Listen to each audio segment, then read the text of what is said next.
시청자 여러분 안녕하십니까? 세븐 다우젠 미러클스 가정 작은 천국의 이동진 목사입니다.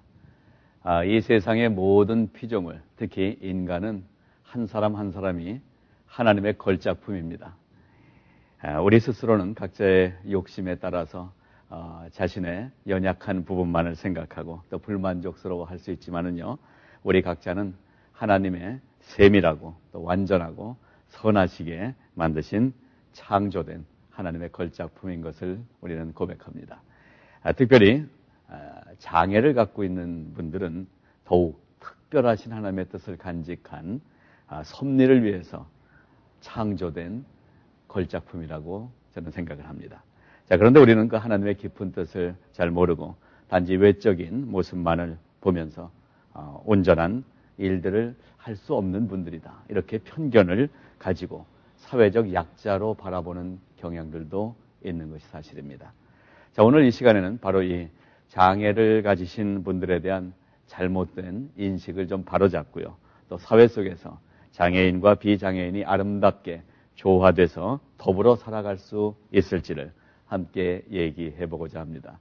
바로 이 장애를 갖고 계신 분들을 섬기며 살고 계신 조이 장애 선교센터의 김홍덕 목사님을 모시고 이 귀한 얘기, 아름다운 얘기들을 풀어가 보도록 하겠습니다.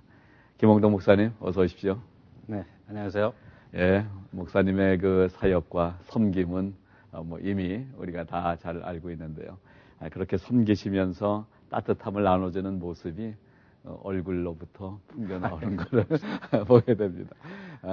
우리 저번에 특집 방송 때 나오셔서 잠깐 소개는 해주셨습니다만은요, 오늘 이제 우리 시청자분들에게 먼저 한번 인사 직접 좀 해주시면 감사하겠습니다. 네, 안녕하세요. 김홍덕 목사입니다. 저희 장애 선교는 지금부터 10년 전에 발족을 했고요. 10년 네. 동안 특별히 지적 장애인들, 발달 장애인들을 위해서 미국에서는 포커스를 맞추고 네. 사역을 하고 있습니다. 예. 장애인들을 크게 신체 장애인들과 지적 장애인들이라고 그러는데 요새 용어가 좀 바뀌어서요. 네. 이렇게 나누는데 저희들은 미주에서는 이 발달 장애인들, 지적 장애인들을 위한 프로그램을 주로 하고 있습니다. 그렇군요. 예. 오늘 이제 그 장애에 대한 얘기를 우리가 나눌 텐데요.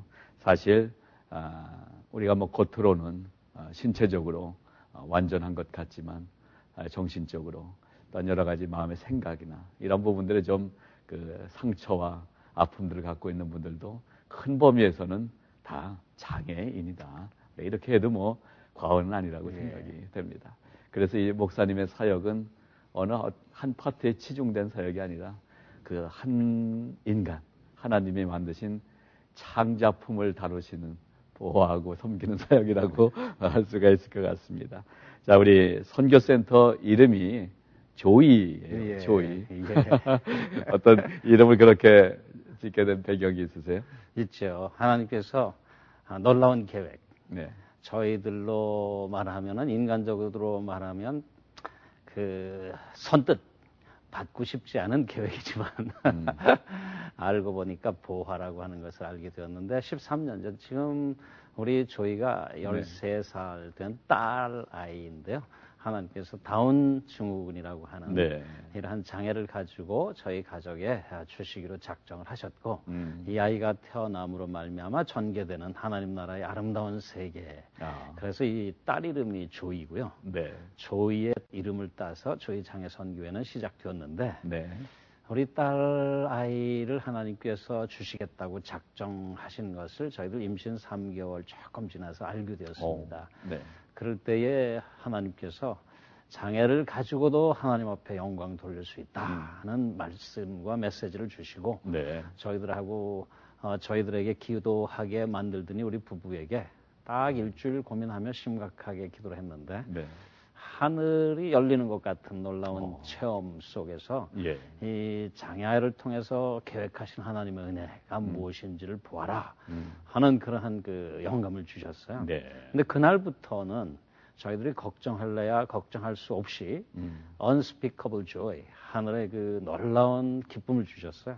그래서 우리 아이 이름을 조이라고 지었고, 말 그대로 everyday 지금까지 조이, 하나님의 기쁨을 주시고 또 우리 조이가 지금 조이 사역을 하는 원동력이 된 거죠. 그렇군요. 예. 예. 그럼 조이가 지금 나이가 13살. 13살 예. 조이.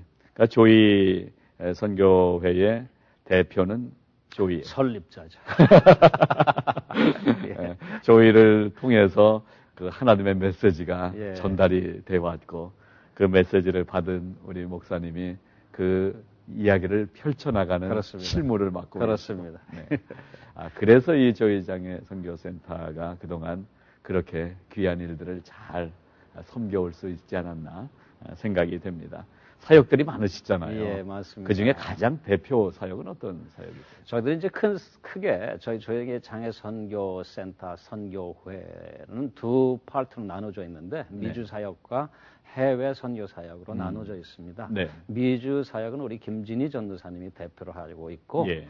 제가 물론 총 대표이지만 주로 해외 선교 사역, 장애 선교 사역을 지금 맡고 있는데 네. 미주 사역에 저희들이 대표 사역하면 역시 장애인들, 특별히 지적 장애인들을 위한 주말 학교, 조이 토요 학교가 있겠고요. 네. 그다음에 그들을 위한 각종 전문화된 프로그램들이 있습니다. 예. 그래서 뭐 조이 투 더 월드라고 해서 음악 팀도 있고요, 산악반 팀이 따로 있고 또 이 아트반이 따로 있고 네. 이렇게. 지적 장애인들의 이 사회적인 그 발달, 그 다음에 독립 생활을 할 수 있도록 네. 도와주는. 그러니까 이제 미국 사회에서도 조금 할 수 없는 부분, 그리고 학교 시스템에서도 터치할 수 없는 부분이 이제 영적이면서도 사회적이고. 네.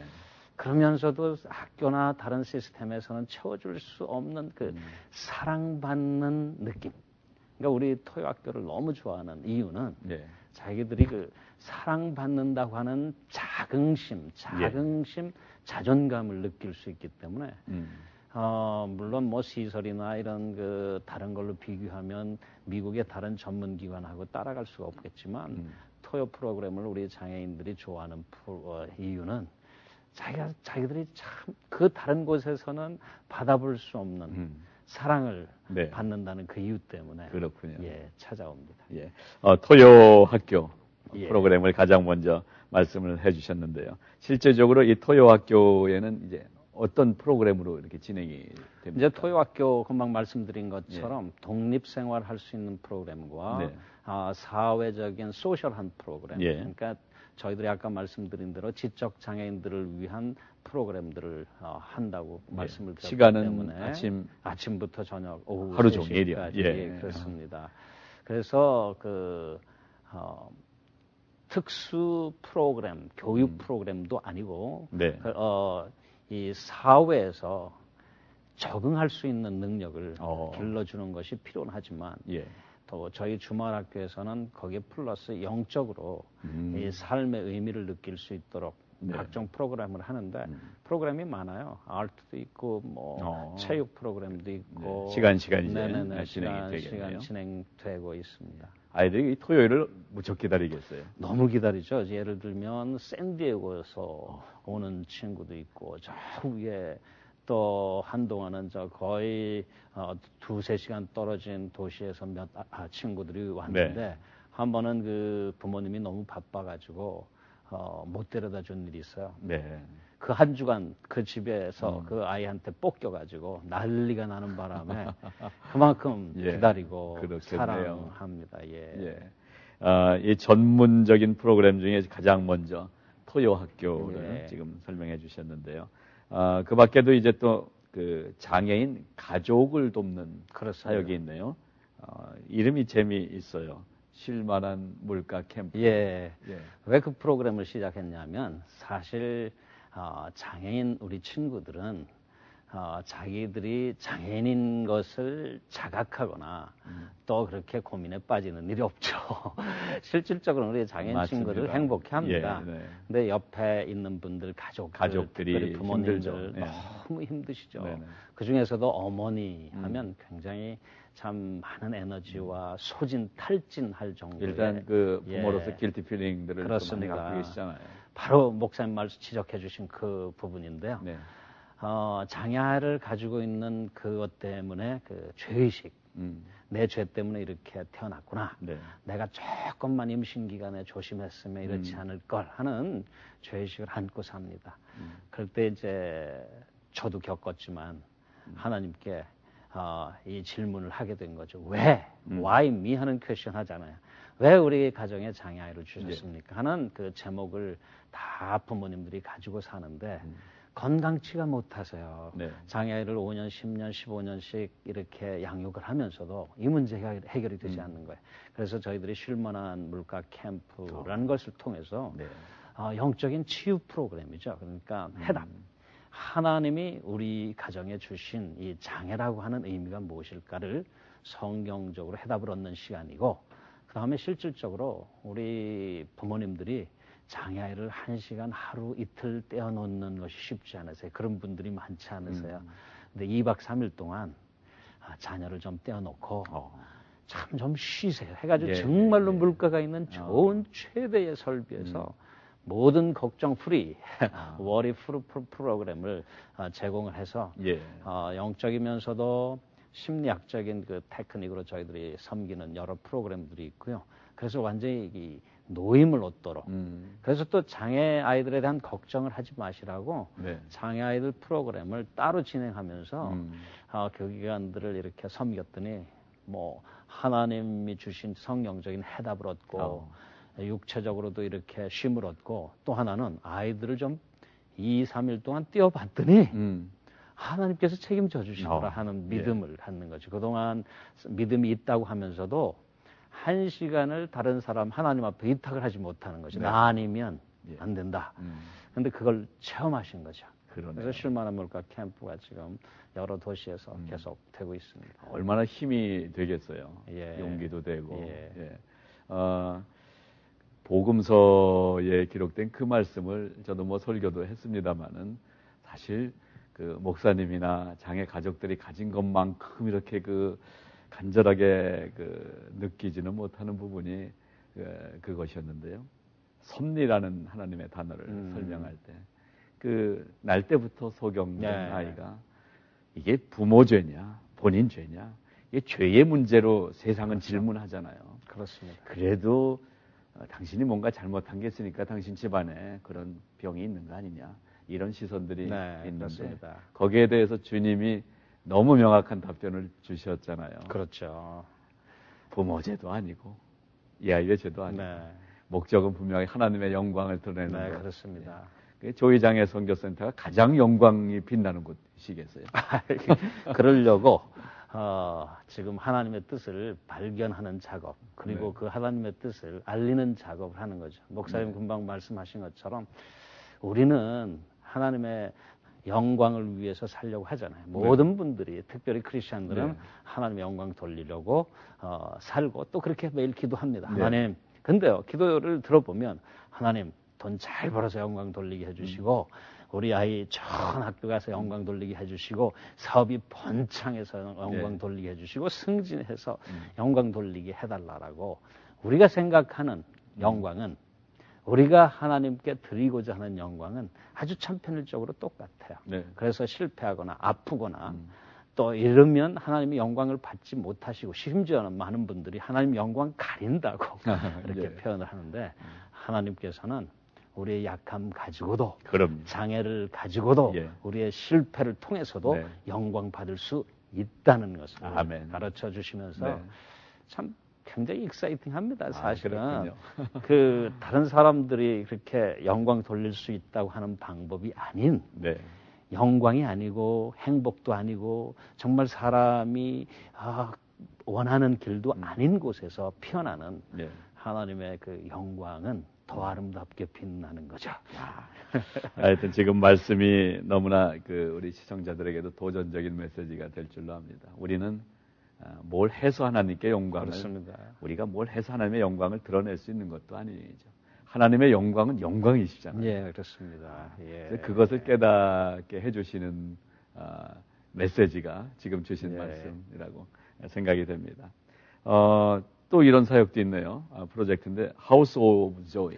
예, 그게 이제 지금까지 말씀드린 토요 학교라든지, 네. 그 다음에 쉴만한 물가 캠프라든지, 그 다음에 캠프 여러 가지 전문 세미나, 미주에서 또 저희들이 섬기는 장애사역 컨퍼런스라든지 상담이라든지 수많은 그 프로그램들이 미주에서 네. 있는 것이고요. 이제 우리 하우스 오브 조이라고 하는 기쁨의 집 프로젝트는 해외에 있는 이 장애인들을 위한 사역이 되겠습니다. 그러니까 이제 해외에 있는 장애인들에게 그 쉘터를 마련해주는 네. 복지 개념으로 말하면 쉘터인데 저희들은 그것을 통해서 하나님의 사랑과 하나님의 메시지를 전달하는 장애인 신앙 공동체입니다. 그래서 그것을 통해서 지금 하나님의 사랑과 메시지가 얼마나 잘 전달되는지. 그러니까 미국 외에 다른 지역들. 네, 그렇습니다. 네. 어느 지역들에 지금 이제 저희들이 제일 많이 나가 있는 지역이 그 중국이고요. 중국에 저희들이 사역을 한 지가 이제 사실은 저희 조이장의 선교회가 생기기 전부터 그 사역을 하게 되어서 여러 도시에 나가 있고, 그 다음에 저희들이 필리핀, 그 다음에 캄보디아, 베트남, 멕시코 지금 나가 있습니다. 그렇군요. 예. 그런 나라들이 아무래도 이 미국보다 환경적으로는 더 열악할 것 같은데요. 그렇죠. 사실은 그 장애인으로서 살아가기에는 정말로 바람직하지 아니하는 나라들에서 그들에게 정말 작은 사랑을 줌으로 말미암아 그 사랑 속에서 킹덤, 하나님의 나라가 어떻게 꽃피우는가를 저희들이 찾아내는 사역인데, 사실은 복지 사역으로 지금까지 선교를 한 모델들이 다 실패를 했습니다. 왜냐하면 우리가 가난하고 병들고 장애인들을 도우면 몇 가정이나 도울 수 있고 그들을 케어한다면 몇 사람이나 할 수 있겠습니까? 국가도 못하고 유엔도 못하는 일을 작은 선교단체에서 조금 하겠다고 따라했다가 전부 다 이제 재정적으로 인적으로 아주 드라이아웃된 이런 상태인데, 저희들이 이제 하는 모델은 이 킹덤 모델입니다. 그러니까 우리가 하는 사역 속에서 하나님이 하시는 그 지혜, 그래서 하나님이 일으키시는 사람을 통해서 복음 전파가 되게 하니까 저희들이 이제 기도는 뭐냐면, 하나님 각 나라에 저희들이 들어가 있는 각 나라 사역 속에서 오늘의 헬렌 켈러를 주옵소서 하는 게 저희들의 기도 제목입니다. 왜냐하면 다 먹일 수 없지만 우리가 섬기는 가운데 하나님이 헬렌 켈러 하나만 주시면 그 삼중 장애를 입은 헬렌 켈러가 사실 이 세계의 이 지금 인류에 끼친 역사와 임팩트는 어마어마하지 않습니까? 그러니까 하나님께 저희가 간구하는 거, 저희들이 섬기는 사역 속에 그런 장애인을 각 나라에 한 명씩만 주세요. 그러면 그 사람들이 바로 그 나라를 깨우치고 영향을 줄 수가 있습니다. 그래서 저희들이 킹덤 사역에 포커스를 두기 때문에 많이 세워야 되겠다. 많은 프로젝트를 크게 해야 되겠다는 생각보다는 한 사람의 영향력 있는 사람을 키워야 되겠다. 그 장애인, 약함을 통해서 하나님 하시는 그런 사람 달라고 기도하고 열심히 하고 있죠. 예. 정말 그 약할 때 강함이 되시는 주님을 철저하게 경험하면서 가는 사역이라고 생각이 됩니다. 자, 그런데 제가 목사님 자료를 이렇게 좀 보니까 목사님 따님이 장애를 갖고 태어나기 이전부터 장애인 사역을 하신 걸로 되어 있어요. 예, 그렇습니다. 예. 그러니까 아까는 이제 따님이 그런 장애를 갖고 태어나면서 조이 장애 사역이 시작됐다고 했는데 이미 그 전부터 그럼 이런 장애 사역이나 긍휼 사역에 대해서 어떤 마음이 하나님이 특별히 저에게 그런 마음을 가지고 계셨던 것 같아요. 그래서 제가 신학교 들어가자마자 장애 사역을 하시는 분을 만났고 소개를 받았고 지금은 저를 이 장애 선교를 이끌어 주신 마마 양 선교사님이라고 지금 중국에 가 계세요. 그분이 저희들 사실 중국 사역을 열어주셨고 지금도 장애 선교의 중국 그 대모로 이렇게 일컬으시는 분이신데, 그분을 저에게 붙여주셔서 계속 이쪽으로 눈을 뜨게 하셔서 제가 이제 조이장애 선교하기 전에 이제 목회로 섬겼을 때도 사이드로 제 목회의 일부분으로 장애 선교를 쭉 해 나왔었습니다. 그런데 하나님께서는 그렇게 사이드로 하지 말고 올인하거라 하는 의미로 이제 조의를 주신 거죠. 그래서 제가 재밌는 표현을 쓰면 사실은 하고 싶지 않았는데 하나님께서 발로 차서 센터링을 해서 이 일에 하게 하셨는데 그게 비자발적으로 된 것 같은데 사실은 하고 보니까 너무 하나님의 정확한 계획이 저한테 있었고 그걸 하시기 위해서 수많은 예비 작업을 해놓으셨더라고요. 뭐 표현은 그렇게 하셨지만 우리 목사님 마음속에 하나님이 이미 그런 마음을 깊이 심어 주셨던 걸로 보입니다.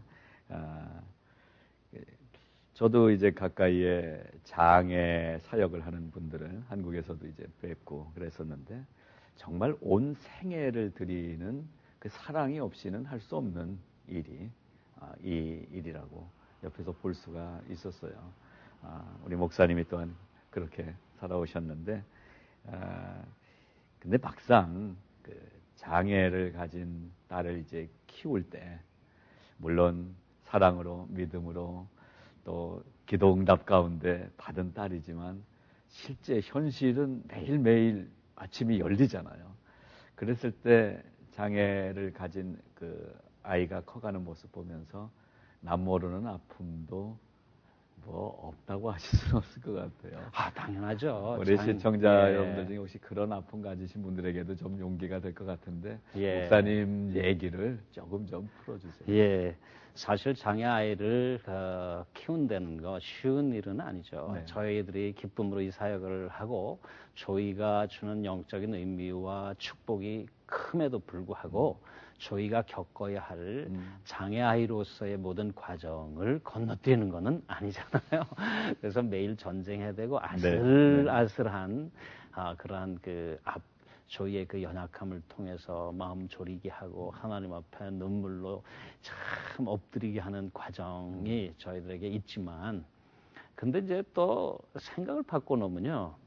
왜 장애를 주셔서 이렇게 힘들게 만들까라고만 생각을 한다면 헤어날 길이 없어요. 근데 이제 잃는 것이 있다면 얻는 것도 있다고요. 사실 우리 그 위에 저희 위에 두 오빠들이 있는데 그 아이들 보통 아이들이지만 자랄 때 그 아이들이 또 주는 어려움이 있거든요. 보통 아이들이 자라면서 또 부모로서의 겪는 어려움 종류가 다를 뿐이지 있거든요. 또 반대로 조이가 장애이기 때문에 다른 오빠들이 주지 못하는 기쁨이 또 있거든요. 예를 들어서 사람들은 우리 지적 장애 아이들은 슬로우하게 이제 발달하고 슬로우 러너거든요. 그러니까 발달이 느리기 때문에 왜 얘는 늦게 자라는가, 왜 얘는 늦게 이렇게 배우는가라는 데만 초점을 맞추면 괴롭잖아요. 근데 그것을 바꿔놓으면요. 우리 조이는 발달 과정이 느리기 때문에 그 어릴 때 목사님도 자녀를 키워보셔서 알겠지만 3살, 4살, 2살 요 기간에는 빨리 지나가지만 지금도 그 기억이 날 만큼 얼마나 예쁘고 근데 우리 그 단계를 저희는 10년씩 15년씩 하는 거예요. 그러니까 우리 부모로서 즐길 수 있는 시간이 너무너무 많아가지고 행복하다는 거죠. 그러니까 얻는 거에 포커스를 맞추면 행복이 찾아온다는 거죠. 그래서 굉장히 즐거운 때가 많아요. 그러시군요. 하여튼 어려움을 어려움으로만 생각하다 보면 더 깊은 수렁에 빠지잖아요. 뭐 꼭 이 장애 문제만이 아니라 우리 뭐 이민생활 하시면서 다들 경험하시잖아요. 거기에 매여 있으면 정말 헤어날 수 없는 수렁에 빠지게 되는데 그 속에서 지금 목사님처럼 그 마음을 바꾸고 보는 시각을 바꾸면 길을 새롭게 볼 수 있다는 말씀 많은 좀 힘이 됐으리라고 생각이 듭니다. 목사님 한 10여 년 전에 그 애덤 킹 희망을 던져라 이런 그 책을 목사님이 또 출판을 하셔서 아마 읽으시는 분들마다 큰 감동을 얻었다는 얘기 저도 주변에서 많이 들었거든요. 그리고 이제 뭐 신학적인 관점에서 이제 장애 문제를 다룬 이런 논문도 쓰시고 그렇게 하시고 여기 보니까 또 2002년도에는 국제인명사전에 미국을 빛낸 1000명에 포함되는 영광도 얻으셨네요. 이런 일도 있으셨는데 목사님의 이 생애를 잠깐 본인이 한번 조명을 해봐 주시죠. 하나님께서 그 참 장애 선교 쪽으로 또 장애 신학 장애인들을 하나님이 어떻게 보셨기 때문에 이 땅에 하나님이 장애인을 주시고 허용하셨는가의 문제, 그리고 왜 장애인이 이 세상에서 고통을 받아야 되는가 하는 문제들을 신학적으로 굉장히 깊이 고민하게 해주시고, 또 이 방면에 연구하시는 분들이 너무 없기 때문에 네. 하나님께서 신학적인 공부의 배경이 있는 저희에게 이 부분을 하도록 명령을 하신 거죠. 그래서 참 오랫동안 연구 끝에 장애신학이라고 하는 책을 출간하게 되었는데, 이게 이제 한국에서 뿐만 아니라 전 세계에서 이렇게 교과서 스타일로 네. 발간되는 게 첫 작품이어서 많이 어텐션을 받기도 했습니다. 그런데 이제 장애 신학을 공부하면서 깨달은 것은, 하나님께서는 이 세상을 창조하실 때 장애인과 비장애인을 따로 창조하시고 따로 인생의 목적을 주신 일이 없거든요. 그것을 구별한 것도 인간이고 네. 죄인들이기 때문에 자꾸 하나님께서 장애인들은 마치 하나님의 형상이 디펙트를 입었다든가 하나님의 형상이 디스톨트 이렇게 좀 삐뚤어졌다, 하나님의 영광이 이렇게 좀 형상이 이그러졌다라고 생각하는 잘못된 생각들이 있거든요. 근데 하나님은 창조 때부터 장애인도 창조를 하셨고 네. 또 지금 발생하는 것을 허용하시는 이유는 뭘까? 그것을 깊이 생각하면서 우리 장애인들과 특별히 장애 가족들이 정말 죄 때문에 벌 받는다고 하는 생각을 하지 말고 정말 하나님께서 특별한 목적을 가지시고 네. 이 세상에 그 누구와 똑같이 특별한 목적을 가지고 우리를 이 세상에 두었다. 네. 이런 관점으로 지금 이제 가르치면서 교육을 하면서 떳떳하게 네.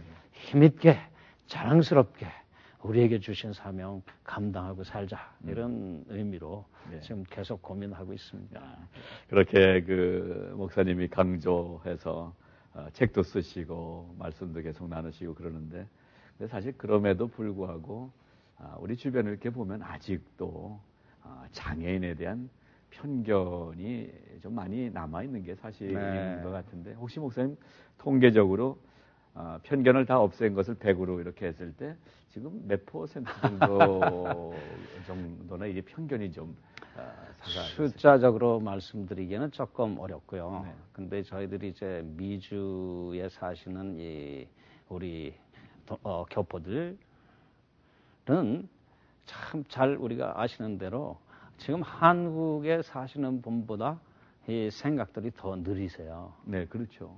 그러니까 장애인에 대해서는 선진국이라고 하는 미국에 살면서도 그러면 미국주에 사는 한인들이 굉장히 미국 사람들의 생각하고 가까이 가야 되는데 지금 한국에서 생각하시는 생각보다 더 느릴 정도로 폐쇄성이 있습니다. 그렇습니다. 용어만 하나 보더라도 네. 지금 이제 장애인들에 대한 용어도 많이 바뀌었거든요. 예, 많이 바뀌어가지고. 뭐 소경 뭐 이런 말을 쓰지 않고 네. 뭐 이런 많은 용어가 바뀌었는데 이런 것도 잘 모르시고 특별히 이제 장애아이들을 아직도 밖으로 노출시키지 않으려고 하시는 가족들이 굉장히 많으시고 네. 또 아까 말씀드린 것처럼 장애는 벌 받은 거야. 내 죄 때문에 그런 거야. 이거는 바람직하지 않은 거야. 그다음에 가장 큰 편견은요. 장애를 병으로 봅니다. 근데 요거를 좀 알아주셨으면 좋겠는데 네. 장애하고 병은 다른 거예요. 병은 걸렸다가 나을 수 있는 것이 병이고 장애는 permanently 네. 그 상태를 유지하는 것을 장애라고 그럽니다. 그래서 장애를 앓고 있는, 요새 이제 신문에도 가끔 자폐를 앓고 있는, 다운 증후군을 앓고 있는 네네. 이런 표현이 있는데 그건 예. 잘못된 표현입니다. 병이 아니기 때문에 앓고 예, 있는 것이 아니고 장애는 가지고 있는 것이고 있는, 병은 이제 고쳐야 될 것인데 하나님의 사람들조차 장애를 자꾸 고치라고 그러는 그런데 고침을 받아야 된다고 하는 생각을 계속 그 교인들, 장애인 가족에게 주기 때문에 교회 가서도 괴롭게 살아요. 고침을 받아야 될 사람, 아직도 기도에 이 효과가 나타나지 않은 사람. 이렇게 해서 장애인 가족이 사실요, 이 가장 고통을 당하는 곳이 학교 시장이 아니라 교회입니다. 그래서 참 교회를 향하여 제가 드리고 싶은 말씀이 너무 많아요. 예. 뭐 다 말씀 안 하셔도 지금 그 안에 뭘 말씀하고 싶은지 아마 짐작들이 되리라고 생각합니다. 사실 우리가 알게 모르게 편견에 그러니까 모르고 그러는 경우도 사실은 좀 많은 것 같아요. 교회 안에 실제 성경도 새로 번역될 때는 이제 많이 바뀌어가고 있지 않습니까? 문둥병 이야기도 이제 나병으로 뭐 세상에서 이미 한센시병 뭐 이렇게 많이 바뀌어가고 있는데 지금도 뭐 소경 이러는데 시각을 가진 장애를 뭐 이렇게 우리가 표현하기도 하고. 근데 이 잘못된 편견과 의식들이 빨리 좀 바뀌어야 되긴 할 것 같은데요. 저도 뭐 부끄러운 얘기지만은 전에 섬기던 교회에서 장로로 섬기던 교회에서 핸디캡이 있는 찬양 사역자를 강사로 모셨었는데 그 전까지는 아무 의식이 없이 다녔는데 보니까 저희 교회에 다 돌계단인 거예요. 그렇습니다. 5계단, 6계단. 어느 쪽으로 이렇게 올라와야 편할지 그때 처음 생각을 하게 됐던 기억이 나는데요. 그래서 그 이후에 그런 생각을 해요. 교회가 다른 데 선교도 많이 해야 되지만 혹시 자기 교회 자체 건물을 갖고 있는 교회들 중에 아직 그런 어떤 신체 장애를 가진 분들이 예배당 안으로 들어가기에 불편한 부분이 있다면 그 계단을 까는 것부터가 편견을 없애는 길이 아닌가 이런 생각을 기특하게도 제가 갖게 됐습니다만은 하여튼 목사님이 지금 말씀해 주신 대로 목사님들 그리고 교회 리더들께서 먼저 이러한 자그마한 거 하나부터 좀 해소해 나가는데 앞장서 주시면 좋겠다 생각이 됩니다. 우리 뭐 목사님은 목소리도 너무 좋으시고 또 제가 알기에 이제 옛날에 방송에 대한 꿈도 갖고 계셨던 걸로 아는데 그래서 이제 목사님이 많이 칼럼도 쓰시고 방송에 나가서 세미나도 하시고 이렇게 하시는데요. 목사님이 가서 꼭 전하시는 또 칼럼을 통해서 꼭 전하고 싶은 중요 메시지는 이겁니다. 라고 다시 한번 요약해서 좀 이 시간에 얘기를 좀 해주시죠. 목사님이 강조하고 싶은 메시지.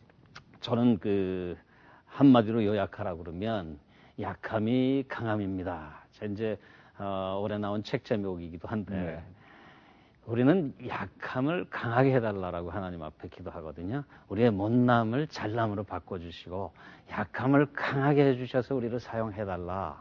그래서 우리를 고쳐서 사용해달라. 이러한 기도를 하고 그러한 소원을 가지고 있습니다. 그런데 하나님께서는 네가 약할 때 내가 강함이 된다.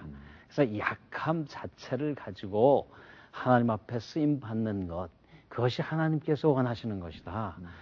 내가 약할 때 하나님 강함 되게 해달라고 그 하나님의 강함 속에 붙들리는 삶이 하나님이 원하시는 삶이지 내가 강하게 될 때 하나님이 사용하시는 것이 아니거든요. 오히려 성경은 우리가 강해지면 망하는 길이거든요. 우리가 똑똑해지면 주님의 지혜를 망가뜨리는 일이기 때문에 그렇기 때문에 늘 약한 분들이 마음의 상처를 가지고 있어요. 우리는 약한데 아무것도 할 수 없는데 이러한 데 빠져 있지 말고 내가 약하기 때문에 드디어 하나님의 강하심을 나타낼 수 있는 도구가 될 수 있다. 이것이 오늘 장애신학과 성경이 말하는 이 약한 자들의 삶의 태도입니다. 그래서 제가 이제 교회나 여러분 또 장애인 가족들에게 늘 이 말씀을 드리죠. 약한 자가 이 하나님으로부터 축복을 받지 못한 사람들이 아니라 약한 자가 오히려 하나님의 크심을 나타낼 수 있는 최고의 도구가 될 수가 있다. 그래서 제가 때로는 하나님 더 약하게 해주시고 더 미련하게 해주셔서 하나님이 더욱 강하게 하나님이 더 지혜롭게 나타나실 수 있다면 그것이 참 좋겠습니다. 라는 이러한 간구를 할 수 있게 되는 거죠. 약함이 강함입니다. 정말 그러네요. 우리는 근데 잘못 기도해온 거예요. 너무 많은 것 같아요. 정말 그렇게 기도했잖아요. 하나님이 약한 걸 좀 바꿔서 강하게 해주셔서 사용해 주세요. 그래야 하나님 영광 드러나잖아요. 우리의 잘못된 간구의 내용들도 우리 목사님 말씀 들으면서 약함 자체가 얼마나 하나님의 강함인지를 함께 체험하게 되기를 바라는 마음입니다. 우리 그 선교회 안에 지금 많은 분들이 그 협력을 해야 되는 사역이잖아요. 네, 그렇습니다. 예. 지금 그 안에 그 어떤 분들이 어떻게 사역을 하고 계신지. 예, 아까 말씀드린 대로 미주 책임지시고 계시는 우리 김진희 전도사님이 계시고, 네. 그 다음에 이제 미디어 간사, 사무 간사, 이 사무실 스태프들이 계시고, 그 다음에 토요학교를 운영하는 선생님들과 또 강사 선생님들, 또 봉사자들, 네. 토요일만 움직이는 그 스텝 인원이 6, 70명이 되고요. 거기는 이제 페이드 스텝도 있지만, 그리고 또 저희들이 이제 선교사를 파송을 해서 각 나라에 나가 계신 선교사님들, 거기서 또 일하시는 분들, 이렇게 해서 상당히 많은 분들, 그리고 가장 중요한 것은 우리를 이렇게 하나님 앞에 멋진 사역을 할 수 있도록 돕는 후원자와 후원교회가 있기 때문에 이 사역이 지금 가능한 것입니다. 자, 그 중에 지금 말씀하셨는데 자원봉사하는 이 자원봉사 하시는 분들의 그 손길이 얼마나 따뜻하겠어요. 그런데 그 자료를 보니까요, 어린 학생들이 그 작년에 대통령 그 자원봉사상 수상했다고요. 어떤 얘기였어요? 우리 친구들, 특별히 하이스쿨 친구들이 이제 자원봉사를 많이 하는데, 처음에는 커뮤니티 아워 받기 위해서 나왔다가 섬겨보니까 자기가 장애인들을 좀 섬겨보겠다고 뭔가를 해서 커뮤니티 아워를 따겠다고 왔다가 한 학기 지나니까 전부 다 바뀌는 거예요. 내가 할 수 있는 일은 하나도 없고 이 장애인들이 자기에게 인생에 미친 영향이 너무 크다고 그래가지고 에세이를 써서 좋은 대학 들어가고 하다 보니까 사랑에 빠져서 그동안 필요도 없는 시간 위에 이렇게 봉사를 하다가요. 3년, 4년, 5년씩 그 황금 같은 토요일을 전부 다 반납하고 이렇게 봉사를 하다가 소셜 워커가 된 친구, 스페셜 에듀케이션 티처가 된 분들 이렇게 많은데 이렇게 봉사를 하다 보니까 시간이 많이 쌓여서 미국 그 발런티어 대통령 봉사상이라고 하는 게 있습니다. 그래서 우리가 이 캘리포니아 지역에서는 최초로 저희들이 소개를 해서 또 빛나는 그 업적을 자랑하게 되었죠. 그러니까 처음에는 이제 자원봉사하고 이러면 크레딧을 갖게 되니까 그렇게 시작했었는데 섬기면서 보니까 아이들 마음속에 진짜 사랑이 자리 잡게 된 거군요. 네, 목사님, 오늘 좀 더 많은 얘기 나누고 싶은데 시간이 벌써 다 됐어요. 끝으로 우리 장애를 갖고 있는 가족들이 있는데도 아직 오픈하지 못하고 있는 분들이 혹시 계실 것 같아요. 우리 시청자분 중에 그런 가족 위해서 권면의 말씀 그리고 기도 제목 함께 좀 나눠주시고 마치도록 하겠습니다. 제 기도 제목부터 말씀드리죠. 저희들이 지금 하고 있는 하우스 오브 조이 프로젝트, 기쁨의 집 이 사역이 전 세계에서 더 많은 지역에서 더 많은 가정에게 하나님의 사랑과 복음이 전해졌으면 하는 마음이고 기도해 주시기 바라고, 또 아직도 장애 때문에 장애 자녀를 가지고 있는 것 때문에 고민하고 괴로워하시는 가정이 있다면 저는 이 한 말씀으로 위로를 드리고 싶은데 믿음을 가지시라고 부탁드리고 싶습니다. 그 믿음은 주님이 우리의 구세주라고 하는 사실을 믿는 믿음 외에 하나님이 책임져 주실 것이라는 믿음. 그중에 첫 번째는 우리의 모든 상황을 반전시켜서 우리에게 페이버를 주셔서 내가 넉넉하게 이길 수 있도록 해주시는 것도 하나님 큰 은혜고 그것을 바라고 기도하는 것도 은혜인데, 제가 오늘 드리고 싶은 그 믿음은 뭐냐면, 우리는 하나님 전지전능하시니까 다 하실 수 있지 않습니까? 그러니까 해주십시오 하는 이야기를 합니다. 그러고서 하나님 앞에 막 얘기하죠. 하나님, 할 수 있는데 왜 안 하십니까? 우리 장애아이도 고칠 수 있는데 왜 안 하시고, 돈 주실 수 있는데도 왜 안 하십니까? 이런 틀로 하나님이 하실 수 있다는 전능성을 자꾸 부각시켜 드리거든요. 근데 많은 경우 하나님이 안 하시거든요. 그러니까 하나님이 안 하시는 것을 하도록 푸시하는 것이 믿음이 아니라 때로는 하나님이 하시지 않는 것을 겸손하게 받아들이고 그 받아들이는 믿음을 자꾸 훈련하면요, 굉장히 큰 행복을 거기서 느낄 수 있습니다. 그러니까 되지 않는 씨름을 끝없이 해서 장애아이 주신 것 괴로워하지 마시고 장애아이를 통해서 주시는 기쁨을 찾아보시라고 오늘 권면 드리고 싶습니다. 아멘. 자, 이 권면의 말씀을 여러분께 전해드리면서 오늘 여기서 마쳐야 될 것 같습니다. 목사님, 오늘 너무 귀한 말씀 감사드립니다. 감사합니다.